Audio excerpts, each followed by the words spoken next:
Jelasnya saya akan tanya kepada yang punya, kepada Pak Haji Usman itu bisa membuat kolam seperti ini itu bagaimana, ceritanya bagaimana, terus pokoknya gitulah, pokoknya kolamnya bening tapi outdoor. Ini sangat penting bagi kalian atau subscriber yang ingin membuat kolam di luar ruangan biar jadi jernih. Ini ya kolamnya ini ya, ini disut dulu, dibuka aja. Ini dibantu Mas Fatkur, dibuka Ini memang belum dibuka karena ikannya samari loncat, karena ikannya mahal ya ini. Ikan induan, sebagian induan.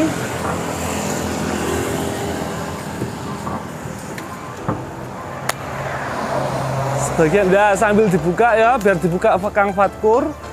Terus ini beliaunya ini. Assalamualaikum Pak Haji. Waalaikumsalam Pak Yai. Ini ya. Pak Usman, beliau yang saya ceritakan pemilik atau ownernya dari kolam filter outdoor yang jernih ya.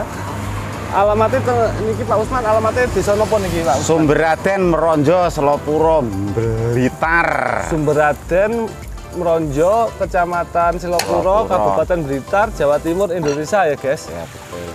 Jadi beliau ini juga termasuk anggota BKC sejak tahun 90-an. Sudah lama. Tapi ini saya sementara fokus membahas kolamnya beliau yang outdoor tapi kok bisa jernih. Nanti lebih detailnya kita tanya kepada narasumbernya. Oke, sudah dibuka.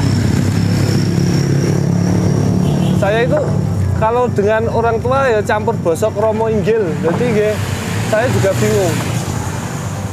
Untuk menghormati, kalau orang Jawa, orang Blitar itu kan kalau bicara dengan wong tua, istilahnya wong sepuh ya lebih tua ya kita harus menghormati dengan kromo inggil ya, teboso kromo. Tapi di sisi lain kalau di YouTube itu harus bahasa Indonesia. Ya mohon maaf kadang nanti agak campur mungkin gitu. Bahasa Indonesianya rada agak kurang bisa. Sirkulasi kolam filter di sini Pak Usman kok bisa bening ya, bisa ikannya sehat-sehat tanpa ada lumut ya, padahal di luar ruangan ini di outdoor. Monggo Pak Usman. Ya pertama, maaf ya sebelumnya saya perlu saya luruskan dulu. Menurut Mas Anas, aku memang anggota BKC memang bener. Tapi ya jangan dibilang guru. Masalahnya ini saya ini sekalipun anggota BKC, anggota yang terbodoh. Terendah. Jadi sudah nggak ada lagi di bawah saya, udah nggak ada lagi. Nah ini menurut pengalaman saya, cuman ini ya sebatas yang saya tahu karena saya sendiri juga petani kluthuk yang nggak pernah ikut kontes kemana-mana, cumanya ikut kontes paling lokalan, paling jauh Kediri, Tulungagung gitu aja. Nah ini perlu saya terangkan, kalau setahu saya pembuatan kolam filter itu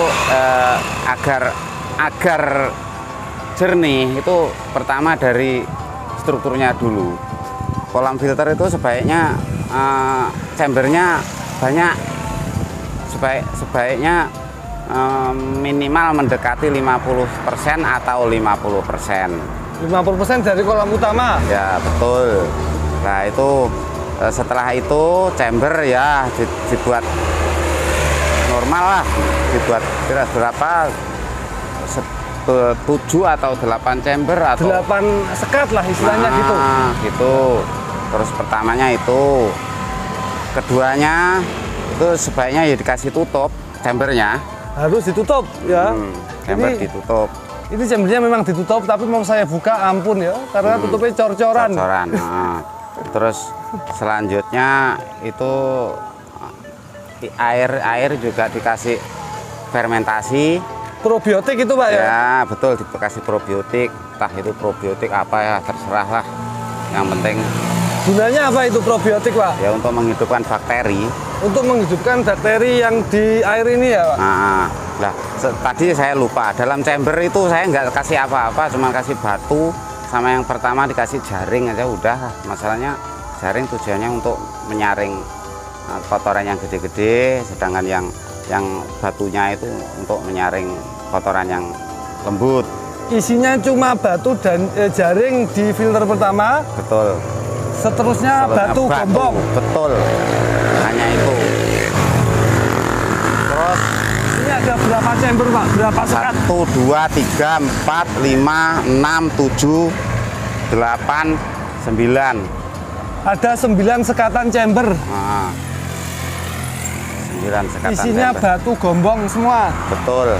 Tanpa dikasih Tanpa macam-macam. biobol, tanpa kerang jahe, tanpa apa aja lah. Betul. Karena itu mahal, Pak ya. Iya, betul. Mahal. Jadi kalau jawaban petani lugu seperti ini. Memang sebenarnya menurut saya itu mahal. Mau beli yang apa ya, oyster apa itu? Oyster, ya, oyster itu, kerang jahe. Itu jauh. Itu per kilo 5.000 ya. Jauh dari sasaran Jauh. itu.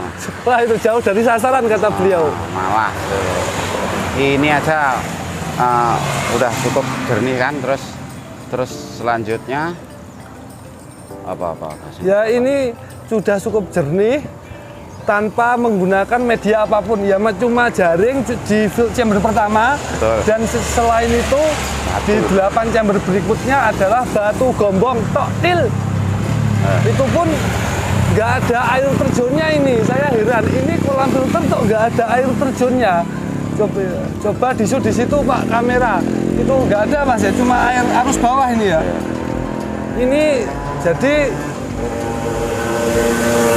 kalau dikatakan ya, kalau nggak ada air kolam filter tapi nggak ada air terjunnya, cuma arus bawah.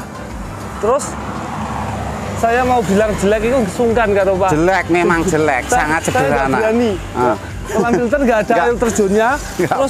terus aeratornya ini seperti ini. Ini nggak ada batu apa jenenge, langsung teko selang. Langsung dari selang udah Langsung selang terus di gini aja. tembus gitu Langsung dari LP berapa Pak ini? aja. LP60. LP60 ya, cuma LP60 untuk kolam 5x6 atau 30. Ini dalamnya berapa Pak ini? 1,5 lah, 1,6 mungkin. Kedalaman 1,5, berarti ini 45 ton. Ya kan 5x6 itu kan 30. Terus 1,5 berarti kan Ya, sekitar 45 ton. Ya, 45 ton. Ini kolam 45 ton, LP60 langsung apa adanya dari selang, nggak pakai batu, nggak pakai alat apa ya. Ini jenenge nggak tahu ini nerimo opo males, ini mirip. Ya. Males. Nerimo opo males ini beda tipis. Tapi ikannya nggak kalah kece ya. Bentar lagi kita review ikannya. Ikannya juga besar-besar dan bagus-bagus.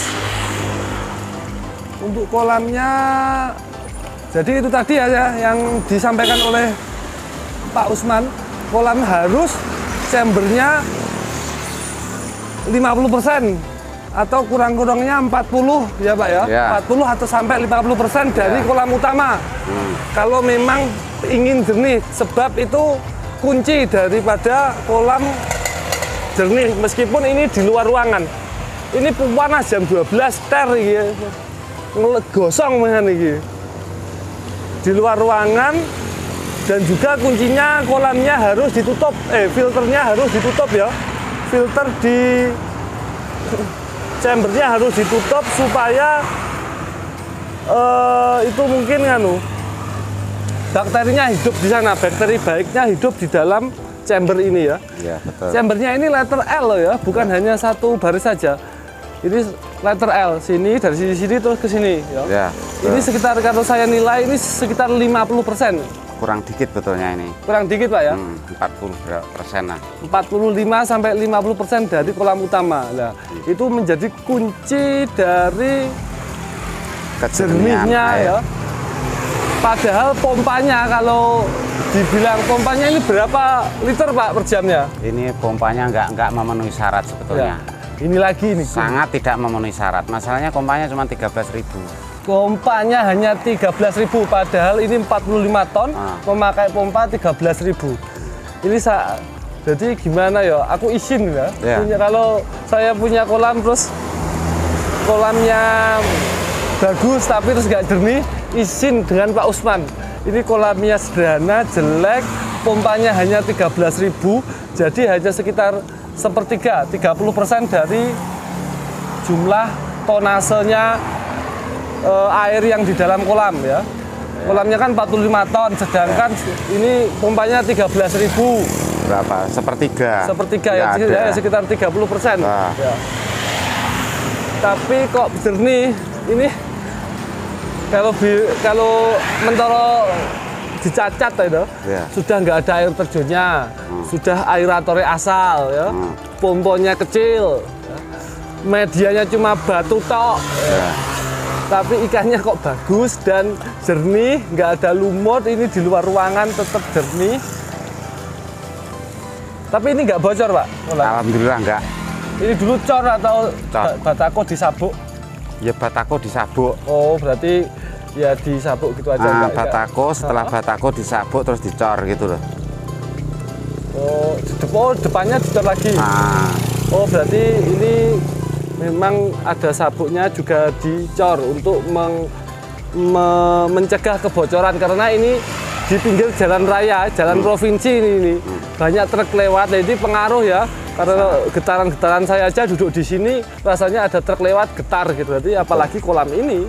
Betul. Jelas kalau nggak kuat ya bisa bentet dan ya bocor gitu. Ya. Terus ini saya akan mereview ikannya ya, tapi dari tadi coba disut aja ke ikannya. Dari tadi itu sudah dikasih pakan tapi nggak tahu malu-malu kucing. Sebenarnya ini ikan ini jenis yang pernah saya review di Duta Koi, yaitu jenisnya Matsu Kawabake dan teman-temannya. Dan teman-temannya ada Beni Matsu Kawabake, ada Sumi Nagashi. Sumi Nagashi. Terus itu ada juga Kumon Ryu itu. Ada Kumon. Oh, yang Kumon Ryu ada. Ada. Jadi Matsu Kawabake itu adalah versi sisik dari Kumon ya, Pak ya? Betul. Ini ukuran berapa, Pak Usman? 40 up, ya sekitar 40, maksimal 47 lah itu. 40 sampai 47 cm ya. Sayang mau disut tapi ikannya malu, jadi mungkin nanti nggak tahu disut. Masalahnya ikan baru 1 minggu dari sawah. Baru 1 minggu dari sawah. Jadi belum berani. Ya belum, masih malu-malu kucing. Pak, ini dijual juga, Pak? Ya, dijual. Jadi semuanya dijual ya ini. Datang aja ke Pak Usman ya di Mronjo, Selopuro ya. Harganya ini berapa ekor? Harganya berapa, Pak? Ini 40 ekor cuman ini. Cuma 40 ekor. Kalau ngomong harga ya bervariasi lah antara 300.000 sampai 1,5 lah. Harganya juga bersahabat, Bro.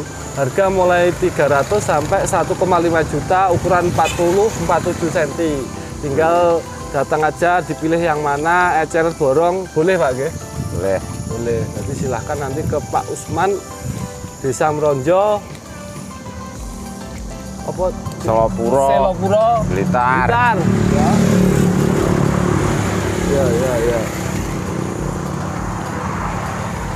Terus kembali lagi, kolam ini ya saya review tadi, pertanyaannya apa aja, mungkin nanti akan banyak tanya.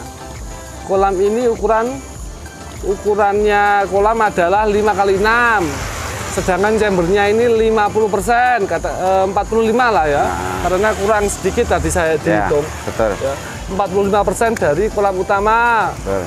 Terus yang paling harus ditutup chambernya ya, chambernya harus dikasih tutup. Ini dikasih tutup cor.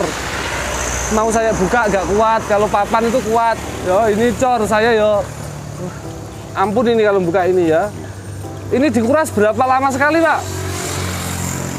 Ya lama ini, sekitar kalau dikuras mungkin bisa 1 tahun sekali. Tapi masalah chamber ya 6 bulan. 6 bulan. Chamber itu, kalau chamber itu perlu sangat dikasih dikuras gitu aja ya. Dibersihkan itu sangat penting itu. Chambernya dikuras 6 bulan sekali, nggak sering-sering banget ya. Wah. 6 bulan itu ringan lah ya, 6 bulan itu. Tapi airnya tetap jernih, itu tadi ya. Dikuras 6 bulan sekali, kalau kolam utama ini malah 1 tahun sekali dikuras. Gimana ini? Di sini jangan nggak sesuai rumus ya, nggak sesuai rumus. Medianya hanya batu.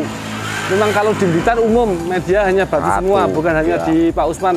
Di mana-mana kalau di Blitar itu batu semua. Jarang yang pakai oyster atau karang jaya atau biobol itu nggak kuat uang Blitar ya. Males. Terlalu mahal. Ya. Kalau batu kan dia minta di Gunung Kelut. Kelut udah banyak. Ambil di Gunung Kelut. 1 karung 15.000, wah udah. Chamber kunci. Kalau tanya spesifikasi saya ulangi ya, 5x6, chambernya 45%. Terus pompanya 13.000 liter per jam. Terus aeratornya LP60 tanpa ada batu apa itu, biasanya kan ada batu kan. Ini loh yang untuk ini tanpa ada batu, ini langsung dari selang aja. Ini termasuk bisa untuk suling. Itu langsung ya. Mungkin sederhana sekali, tapi kolamnya nggak bisa disepelekan, jernih. Dari dasar pun kelihatan ikan juga jernih, ikan kelihatan. Kuncinya ada pada chambernya harus banyak dan ditutup ya. Apalagi kalau ini pompanya sesuai ya Pak ya, lebih jernih lagi ya. Sebaiknya memang pompanya sesuai. Cuman sekarang sebetulnya pengen mau beli, tapi ini nunggu ini jualan ikan ini. Oh ya, mungkin ada yang ada pompa ditukar tambah sama ikan, boleh ini. Boleh. Ingin beli ya, tinggal dikalkulasi aja. Ini besar-besar, ini juga layak untuk induan. Ya, Matsukawa Bake hanya, kalau setahu saya hanya Pak Usman yang breeding ya. Matsukawa Bake, Beni Matsukawa Bake, terus Suminagashi ya. Ikan koi katakanlah antik lah. Itu hanya di Pak Usman setahu saya. Terus oke, saya kira cukup sekian. Mungkin pertanyaannya apa langsung di komen aja ya. Sekian dari kami, semoga bermanfaat. Jangan lupa bahagia. Assalamualaikum warahmatullahi wabarakatuh. Salam. Panas rek ikan.